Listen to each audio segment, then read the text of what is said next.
नमस्कार, मी संदीप करमरकर. मी जे प्रेडिक्शन केलं होतं की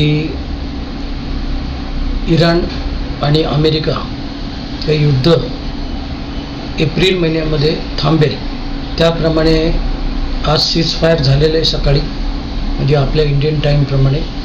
आणि तिथं डोनाल्ड ट्रम्पची डेडलाईन जी इराणला दिली होती त्याच्या अर्धा तास आधी ते युद्ध थांबलेलं आहे, सीजफायर झालेलं आहे. सीजफायर हे 2 आठवड्यासाठी झालेलं आहे. त्यामुळे जे प्रेडिक्शन आहे ते ऑफिशियली सीजफायर झाल्यामुळे मी असं म्हणेन की 2026मध्ये एप्रिल महिन्यामध्ये अमेरिका आणि इराण यांचं युद्ध थांबेल. हे प्रेडिक्शन माझं बरोबर ठरलेलं आहे.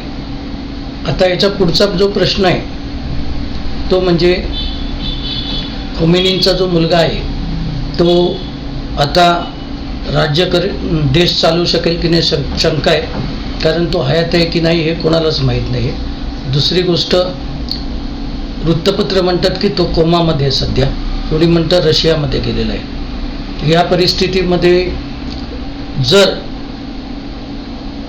इराणच्या जे एक्स्ट्रीमिस्ट आहे इराणचे, मी त्यांना एक्स्ट्रीमिस्ट म्हणतो, त्यांनी जर ह्या सीजफायरचा जर उल्लंघन केलं समजा, तर मात्र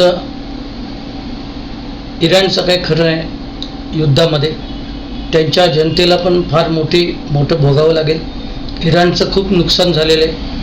मग मात्र जर इराणनी सीजफायरमध्ये उल्लंघन केलं तर मात्र हे पुढे युद्ध वाढण्याची शक्यता. अदरवाईज की जे मला म्हणायचं होतं एप्रिल महिन्यात युद्ध थांबणार आहे त्याप्रमाणे थांबलेलं आहे. पुढची गोष्ट, इराणच्या बुद्धीला जर ते सुचलं नाही, जमलं नाही, तर मात्र पुढचं इराणच्या जनतेच्या दृष्टिकोनातून चांगलं नाही आहे. तर इराणी लोकांना चांगली बुद्धी परमेश्वर देव ही प्रार्थना. जय श्रीराम.